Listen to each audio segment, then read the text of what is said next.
Hello everyone, welcome to another video.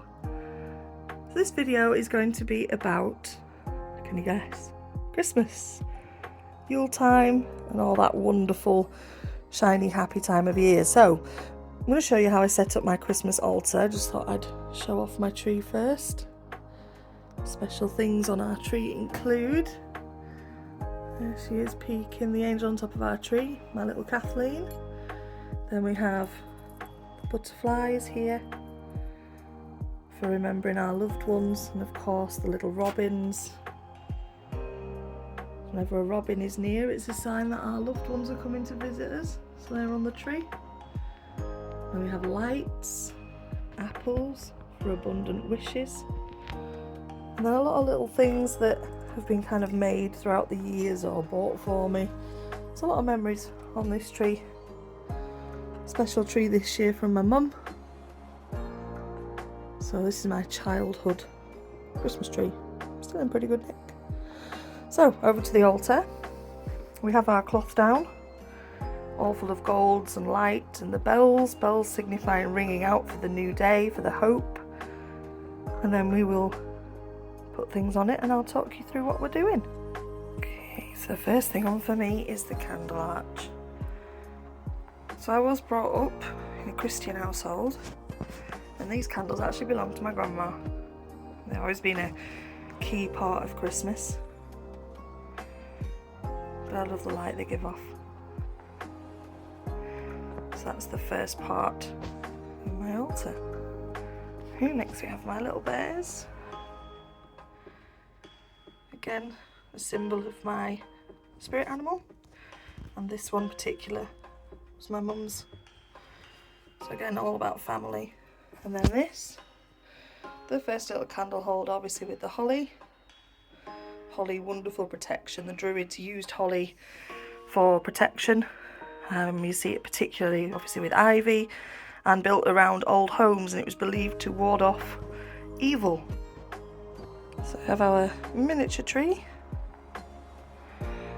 Trees of course were brought inside initially because it was believed to protect the wood sprites from the cold.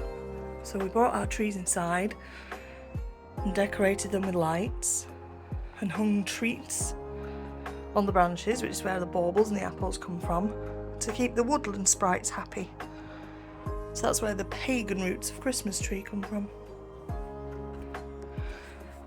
So here's a mini tree. And my little candle that I've had for years and I just can't burn. So it just becomes a tea light holder this year. And so this is the second most important thing on the altar for me, and probably in fact the most important thing. Not because of what it is, but because of where it's from. So obviously this is a manger scene.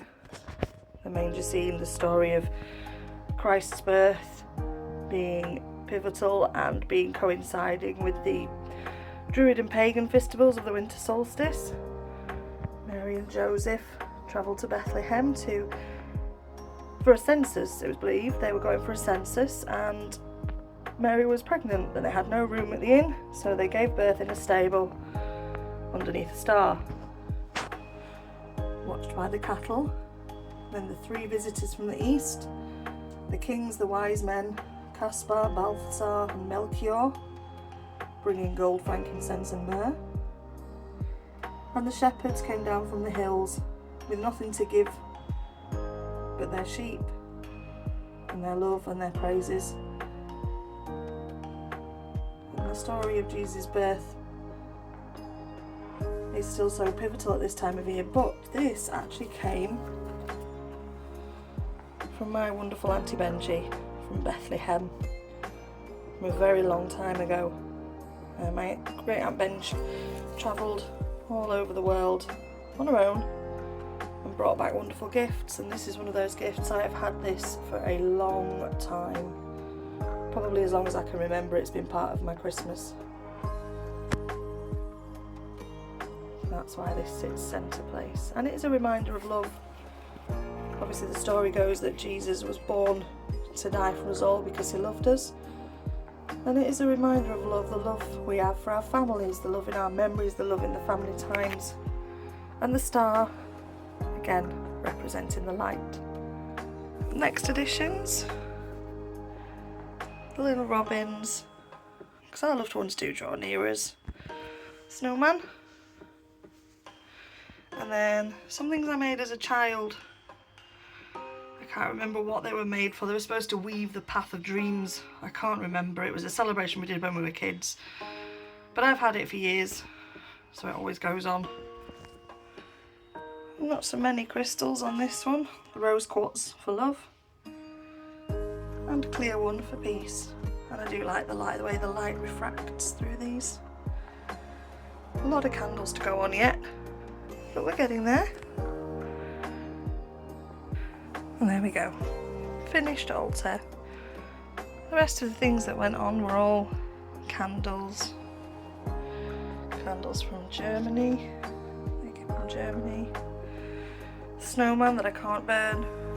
Then we have lots and lots of wonderful light.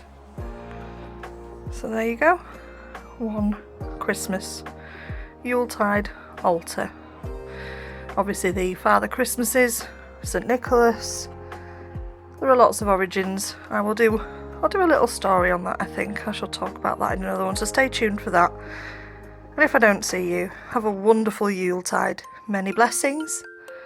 Happy Christmas. Feliz Navidad. Joyous Noel. However you celebrate, have a wonderful time full of light and love.